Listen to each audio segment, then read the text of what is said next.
Bonjour, soyez les bienvenus dans Recette Roulette. La recette du jour est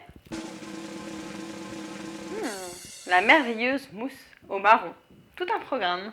Pour 4 personnes, il nous faut 250 g de crème de marron vanillée ou de confiture de châtaigne, 180 g de crème liquide entière et une feuille et demie de gélatine. Première étape, je vais mettre la gélatine dans l'eau froide pour la réhydrater. Ah oui, non, faut pas manger la crème de marron tout de suite, faut la mettre à chauffer légèrement pour qu'elle soit légèrement plus liquide et qu'on puisse y dissoudre la gélatine. N'oublie pas de mettre ta crème liquide entière au réfrigérateur longtemps avant de préparer ta chantilly.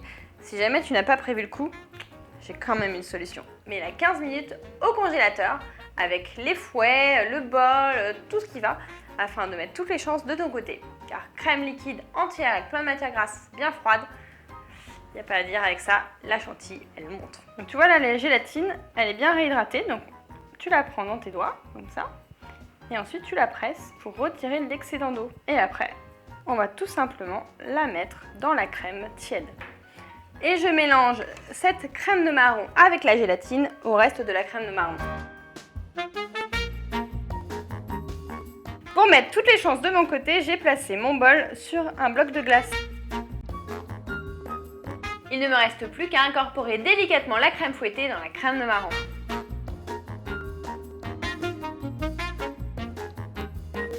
Afin de pouvoir remplir proprement mes verrines, j'ai mis ma préparation, ma mousse, dans une poche à douille improvisée avec un sac congélation. Et oui, on n'a pas toujours une poche à douille sous la main. Et maintenant, je vais remplir mes petites verrines avec la préparation. Pour égaliser le dessus, hop, il te suffit simplement de prendre ton petit bol et de faire ça. C'est parti pour 2 heures au réfrigérateur, le temps que notre crème prenne. Cette mousse, je suis sûre qu'elle ne sera pas sans te rappeler la mousse d'un célèbre industriel. Voilà, bon, tu me diras si tu as goûté les deux, ce que tu en penses. T'hésites pas, hein, dans les commentaires. Bon, quant au marron, avant que j'ai tout mangé, je te rappelle quand même que j'ai déjà fait le biscuit roulé au marron. Et entre nous, soit dit en passant, je pense quand même qu'il est assez dommage de ne le faire qu'en période de fête. C'est quand même super bon. Moi, pour servir, j'ai mis un petit éclat de marron glacé, mais tu peux aussi mettre un petit coulis de chocolat ou alors un peu de cacao. C'est toi qui vois.